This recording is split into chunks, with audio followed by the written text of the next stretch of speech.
Class 10th के जितने भी विद्यार्थी हैं उन सभी विद्यार्थियों को मैं कहना चाहूँगा कि अब जो है एग्ज़ाम का समय बहुत नज़दीक आ गया है, ठीक है। तो जो भी इम्पोर्टेंट क्वेश्चन है उस क्वेश्चन को अपने सामने रखें और उसी को आप बार बार बनाने का प्रयास करें, जैसा कि हम कर रहे हैं। आप लोगों के पास इम्पोर्टेंट क्वेश्चन ही बता रहे हैं, ठीक है ना। इसलिए अगर आप हमारे YouTube चैनल पर पहली बार हैं अपना मैथ मस्ती बाय राकेश सर पर, तो आप सबसे पहले इस चैनल को सब्सक्राइब कर लें, ताकि मैं इस तरह का कोई भी इम्पोर्टेंट क्वेश्चन बनाऊं तो इसका नोटिफिकेशन सबसे पहले आप तक पहुंच जाए, ठीक है। तो हम लोग का क्वेश्चन चल रहा था अर्थमेटिक प्रोग्रेशन में, समांतर श्रेणी में। तो आज हम लोग आगे क्वेश्चन कर रहे हैं। तो देखिए क्वेश्चन क्या कह रहा है। क्वेश्चन कहता है कि यदि समांतर श्रेणी का 7वां पद 1/9 है, 1/9 है, तथा 9वां पद 1/1 क्या है 7 है, तो 63वां पद का मान निकालें, ठीक है। तो मेरे प्यारे बच्चों, जब कभी भी वर्ड प्रॉब्लम में एपी में क्वेश्चन आए तो क्वेश्चन की भावनाओं को समझना है कि क्वेश्चन कहता क्या है, ठीक है। तो क्वेश्चन कह रहा है कि फाइनली आपका क्या क्वेश्चन कह रहा है कि 63वां पद का मान निकालें। तो 63वां पद का मान निकालें, इसका मतलब क्या, टी 63 निकालना है, टी 63 निकालना है। और जब इसका हम लोग फार्मूला लगाएंगे तो क्या लिखिएगा, a + n-1, n कितना है 63, तो 63 - 1 करेंगे तो कितना आ जाएगा 62d। तो क्या देख रहे हैं कि सर 63वां पद का मान निकालने के लिए हमको a चाहिए और क्या चाहिए, d चाहिए। जब तक आपको a और d मिलेगा नहीं तब तक इसका वैल्यू फाइंड आउट होगा नहीं। तो मेन मकसद हो गया हम लोग का a और d निकालना। a क्या होता है तो सर फर्स्ट टर्म होता है, d क्या होता है तो सर कॉमन डिफरेंस होता है। ये जानते हैं ना, प्रथम पर, d क्या होता है सार्व अंतर, ठीक है। तो सबसे पहले हम a और d निकालेंगे, और a और d निकालेंगे मतलब a और d कितने अज्ञात हैं, तो दो गो। कौन कौन, a भी अज्ञात है और d भी क्या है अज्ञात है। और दो अज्ञात को फाइंड करने के लिए हमेशा ध्यान रखिएगा, दो अज्ञात को फाइंड करने के लिए दो इक्वेशन की आवश्यकता पड़ेगा। तो जरूर क्वेश्चन में किसी न किसी रूप में इन्वॉल्व क्या होगा जिससे ए और डी में हमको दो इक्वेशन मिलेगा। तो अब आइए हम लोग क्वेश्चन को पढ़ते हैं। तो सबसे पहले हमको ए और डी निकालना पड़ेगा ना। तो इसका हम सोल्यूशन करने से पहले कुछ बातें लिख देते हैं। लिखेंगे कि माना कि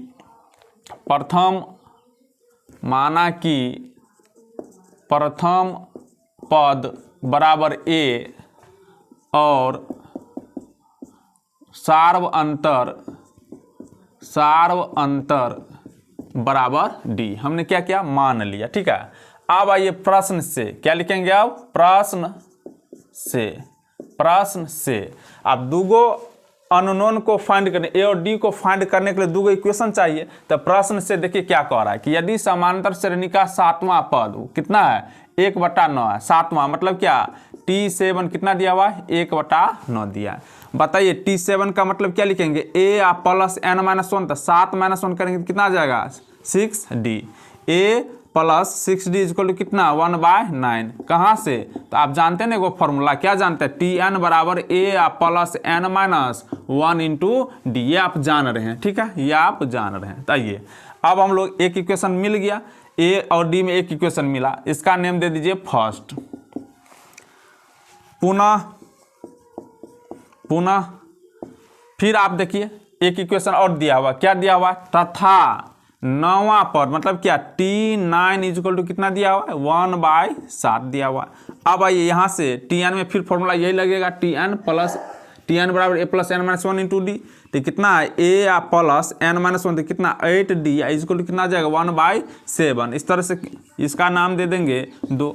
अब देखिए ए और डी को फाइंड करने के लिए कितने इक्वेशन की आवश्यकता था, दो इक्वेशन की। और दो इक्वेशन आपको दिख रहा है ना, फर्स्ट और सेकेंड। अब इसी को सोल्व करके हम लोग ए और डी का वैल्यू निकालेंगे। तो बताइए डी का वैल्यू निकालने के लिए क्या करें, फर्स्ट में से सेकंड को घटा दें कि सेकंड में से फर्स्ट को घटा दें, जिसमें से जिसको घटाना है घटा दीजिए। हम कहेंगे सेकंड में से फर्स्ट घटे, कहिए क्यों सर, तो इसमें से घटाएंगे तो डी हमारा नेगेटिव माइनस साइन में देखने को मिलेगा। अगर माइनस साइन से बचा जा सके तो बचने का प्रयास करेंगे, इसलिए हम लोग सेकंड में से फर्स्ट को घटा देते हैं। किस में से, सेकंड में से फर्स्ट, सेकंड माइनस फर्स्ट से, ठीक है, सेकेंड माइनस फर्स्ट से।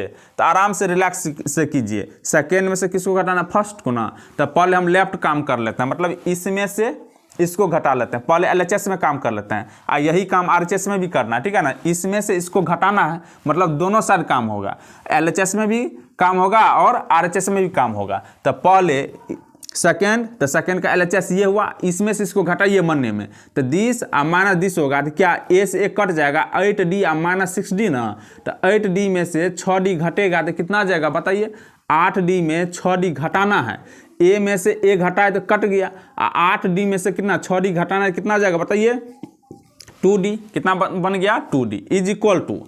अब फिर अब एलएचएस का काम हो गया ना, अब आरएचएस में से यही काम करना है। तो सेकेंड में से फर्स्ट घटाना है, तो आरएचएस 1/7 में 1/9 घटाना है। आप डायरेक्ट इसका वैल्यू नहीं जानते हैं, अगर यहाँ 7 में 9 घटाना होता है तो डायरेक्ट बोल देते सर -2 होगा, लेकिन यहाँ डायरेक्ट हमको वैल्यू नहीं निकलेगा तो कुछ नहीं लिख देना। 1/7 में किसको घटाना है, 1/9 को घटा दिए। अब हम लोग एलसीएम लेंगे, तो बताइए 2d is equal to, LCM लीजिए कितना आ जाएगा 63, 7 में 63, 9 को 1 से मल्टीप्लाई कीजिए कितना आ जाएगा 9, माइनस 9 से 63 में भाग दिए 7 आया, तो 7 को 1 से मल्टीप्लाई कीजिए कितना आ गया 7। और इस तरह से आपके पास 2d इज इक्वल टू कितना, 9 में से 7 जाएगा, 9 में से 7 जाएगा कितना आ जाएगा 2/63। अब ये 2 क्या हो जाएगा, 2 हो जाएगा। और इस तरह से d बराबर कितना निकल का आ गया 1/63, d निकल गया। अब हमको क्या निकालना है, ए। अब ए निकालने के लिए आपके पास 2 इक्वेशन है ना, तो डी का वैल्यू फर्स्ट में रख लें, चाहे सेकंड में रख करके आप ए का वैल्यू निकाल लीजिए, ठीक है। तो अब हम लोग लिखेंगे किसमें रख दें डी का वैल्यू, बताइए जिसमें कहिएगा उसी में हम रख देंगे, कोई दिक्कत नहीं। हम फर्स्ट में रखते हैं, तो फर्स्ट से क्या लिखेंगे, फर्स्ट से ए का वैल्यू निकालना है। तो बताइए फर्स्ट से ए बराबर हम क्या लिखेंगे, तो ए बराबर इस 6d को उधर भेज देते हैं, तो कितना बनेगा 1/9 माइनस का कितना 6d।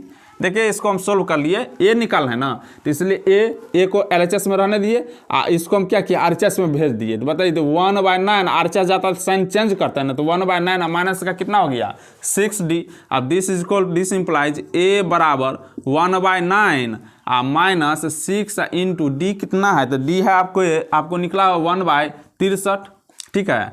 अब this is equal to this implies a is equal to, बताइए एलसीएम कितना आ जाएगा 63 आएगा, तो 9 7 63 ना, तो 7 को 1 से मल्टीप्लाई कीजिए 7 आया, और माइनस 63 से 63 भाग दिए 1 आया, 1 को न्यूमरेटर से अंश को मल्टीप्लाई कीजिए, तो अंश कितना है 6 है, तो 6 मल्टीप्लाई होगा तो 6 ही आएगा। तो दिस इंप्लाइज ए बराबर कितना आ गया, 7 में से 6 गया तो 1/63, कितना गया 1/63। इस तरह से आप क्या देखने को मिल रहा है कि ए भी 1/63 आ रहा है और डी भी आपका कितना आ रहा है 1/63 आ रहा है। हमको निकालना क्या है, तो अब लिखेंगे, अब निकालना क्या है, निकालना क्या बताइए, अब 63वां पद निकालना है, तो लिखेंगे T63 इज इक्वल टू क्या लिखेंगे, तो a plus n minus 1 into d, तो n-1 कीजिए, तो 63 में से 1 घटाएंगे तो कितना आ जाएगा 62 इंटू डी आ गया। अब a और d आपको निकलना गया है, यही a और d निकालने के लिए इतना राम कहानी करना पड़ गया, बात समझ रहे हैं ना। तो बताइए a का वैल्यू आपके पास निकला हुआ है कितना है 1/63 प्लस आप बताइए 62 इंटू 1/63, ठीक है। एलसीएम ले लीजिए, तो कितना आ गया 63, तो कितना 1 प्लस 62 भिन्न का जोड़ आता है ना, आराम से कर लीजिएगा। 63 है एलसीएम, 63 से भाग दिए 1 से अंश को मल्टीप्लाई किया 1,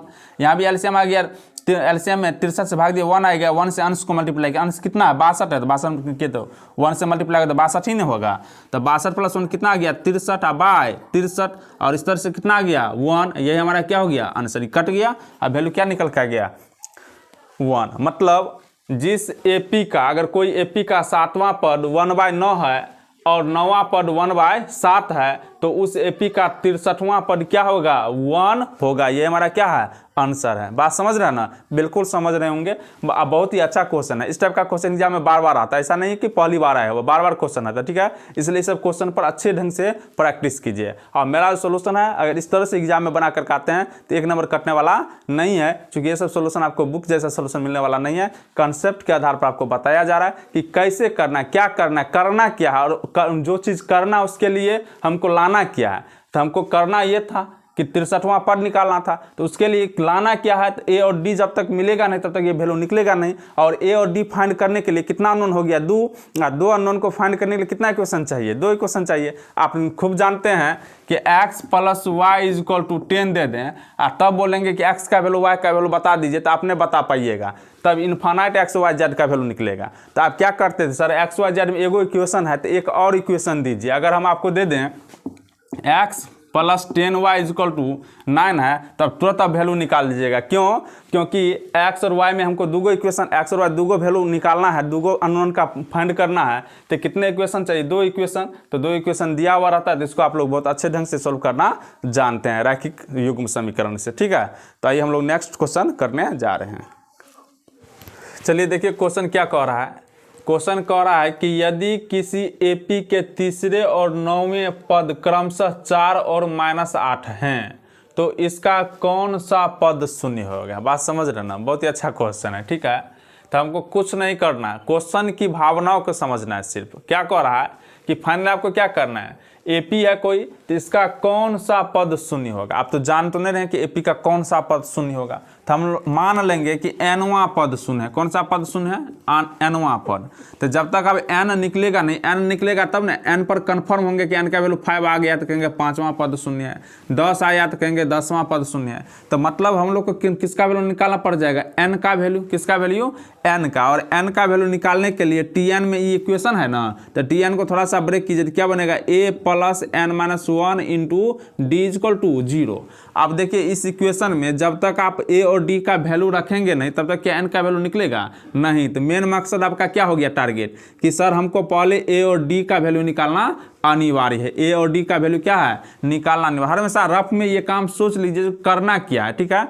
तो पता चल गया कि हम लोग को a और d पहले निकालना पड़ेगा, क्योंकि हमको मानना पड़ेगा, जान तो नहीं रहे कि एपी का कौनवां पद 0 होगा, तो मान लेंगे एनवां पद 0 है और तब हम लोग फॉर्मूला लगाएंगे एन का वैल्यू निकालने के लिए, तो a और d की आवश्यकता पड़ जाएगा। तो जो चीज़ हमको यूज होने वाला है, जिसकी आवश्यकता पड़ने वाला है, उस चीज़ को हम लोग पहले निकाल करके क्या रखेंगे, तैयार करके रखेंगे, ठीक है ना। जैसे आपको कहीं कोई चीज़ का खाना बनाना है किसी के लिए, तो आप उस खाना बनाने के लिए क्या क्या चीज़ की जरूरत है, उस चीज़ को आप पहले व्यवस्था करके रखिएगा, तब ना खाना सुंदर बनेगा। बात समझ रहे ना। तो उसी तरह क्वेश्चन को भी बनाने के लिए, अच्छे ढंग से बनाने के लिए एपी में पहले देखिए कि हमको करना क्या है, ठीक है। आज जो करना है उस चीज़ को सही से देखिएगा तो पता चलेगा इसके लिए इस चीज़ की आवश्यकता है, ठीक है। तो उस चीज़ को हम लोग पहले करके रख लेंगे, ठीक ना। तो यहाँ पर किसकी आवश्यकता है, ए और डी को। तो ए क्या है, फर्स्ट टर्म, डी क्या है, कॉमन डिफरेंस, ठीक है। ए प्रथम पद है, डी हमारा सार्वंतर है। तो हम लोग लिखेंगे सॉल्यूशन में कि माना कि प्रथम पद = ए और सार्वअंतर बराबर डी मान लिए। अब आइए हम लोग ए और डी, तो ए और डी को फाइंड करने के लिए कितना अननोन है, दूगो इक्वेशन चाहिए ना। तो क्वेश्चन को पढ़िए गौर से, गौर फरमाइए और बताइए क्या होगा। तो बताइए क्या होगा। तो देखिए एपी की, यदि किसी एपी के तीसरे और 9वें पद क्रमशः दिया हुआ, मतलब तीसरा पद 4 दिया हुआ, 9वां पद क्या दिया हुआ, -8 दिया हुआ, ठीक है। तो हम लोग लिखेंगे प्रश्न से, क्या लिखेंगे, प्रश्न से बताइए तीसरा मतलब T3 = कितना, 4। दिस सिंपलाइज, बताइए T3 में फॉर्मूला लगा लीजिए, तो क्या लिखेंगे, a + n - 1, तो 3 में से 1 घटाएंगे तो कितना आ जाएगा, 2d = कितना, 4। कौन सा फॉर्मूला यूज किए, तो फॉर्मूला बगल में लिख लीजिएगा, चूंकि Tn = a + n - 1 × d, ये फॉर्मूला हम लोग जानते हैं, ठीक है। तो यही Tn का फॉर्मूला लगाए T3 में, ठीक है। तो a + 2d बराबर कितना आ गया, 4। इसका नेम दे दीजिए फर्स्ट, ठीक। फिर आइए और आपके पास प्रश्न से क्या है बताइए, T9 = कितना, -8। तो दिस इम्प्लाइज, यहाँ से क्या वैल्यू निकलेगा, a + 9 में से एक जगह कितना, 8d = -8। इसका नेम क्या दे दीजिए, सेकेंड। आप बताइए फर्स्ट और सेकेंड को सोल्व करके ए और डी का वैल्यू निकलेगा, तो कैसे निकलेगा बताइए, किस में से किसको घटा दें। तो सर हम सेकेंड में से फर्स्ट को घटाते हैं, क्यों, क्योंकि 8d में से 2d घटेगा तो पॉजिटिव देखने को मिलेगा, ठीक है। इसलिए हम लोग घटाते हैं सेकेंड - फर्स्ट। तो लिखेंगे सेकेंड - फर्स्ट से बताइए क्या करेंगे। तो ये वर्क पहले लेफ्ट में करना है, तो दिस माइनस दिस करेंगे। देखिए ए में से ए गया कट गया, 8d में से 2d जाएगा, कितना d बच जाएगा 6d। इसके बाद बराबर है तो बराबर, अब किस में से घटाना है, -8 में से 4 घटाना है ना, तो -8 माइनस का कितना बन जाएगा -4। ये -8 इसका है, इस सेकेंड का, और सेकेंड में से ये फर्स्ट क्या घटेगा, तो घटेगा तो प्लस साइन है ना, तो इसलिए क्या -4 हो गया। ठीक है, अब यहाँ से this implies 6d is equal to कितना आ गया -12, और दिस इम्प्लाइज d बराबर कितना -12 और बट्टा में इंटू में है, तो इंटू में कोई टर्म लेफ्ट से राइट से राइट से लेफ्ट आता है तो बट्टा में आता है, तो लेफ्ट में है राइट जाएगा क्या बट्टा में चला जाएगा, तो 6 आ गया। ठीक है, this implies d is equal to -12/6 कितना हो जाएगा -2, तो d आपके पास निकल गया। अब क्या चाहिए a, तो a निकालने के लिए आपके पास 2 इक्वेशन है, तो 2 में से जिसमें रखना है रख सकते हैं। तो आइए हम लोग फर्स्ट में रख देते हैं, तो लिखेंगे फर्स्ट इम्प्लाइज, क्या लिखेंगे फर्स्ट इम्प्लाइज मतलब फर्स्ट से।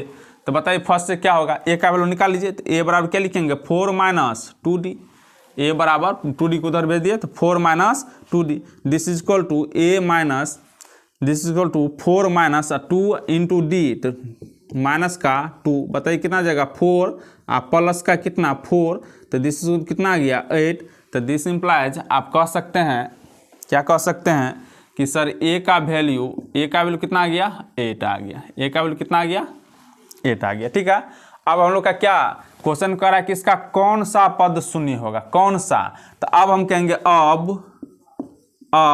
अब तो जानते नहीं कि कौन सा पद 0 होगा, तो मान लेते हैं माना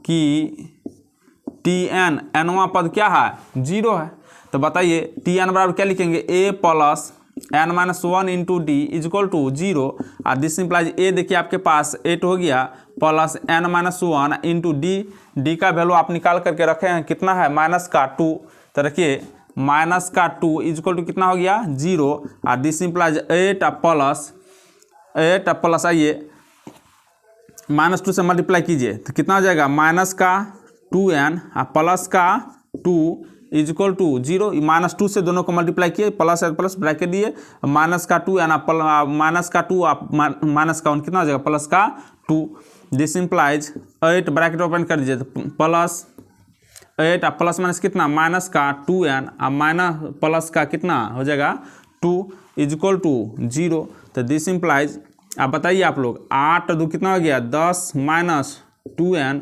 बराबर कितना 0, दिस इम्प्लाइज -2n बराबर 10 को उधर भेज दीजिए तो माइनस का 10, this implies minus minus cut गया n बराबर कितना 10/2, तो ये भी कटेगा कितना 5, तो दिस इम्प्लाइज n का वैल्यू कितना निकल का गया, n का वैल्यू कितना निकल का आया 5। मतलब बताइए आप तो जान नहीं रहे थे कि इस AP का कौनवा पद 0 है, तो हम मान लिए nवां पद 0 है और इस तरह से n का वैल्यू क्या निकल के आ गया 5, मतलब क्या इस AP का कौनवा पद 0 है तो 5वां पद 0 है। तो आप लिख दीजिएगा इसके आगे अतः, क्या लिखेंगे अतः, यहाँ लिख लीजिएगा अतः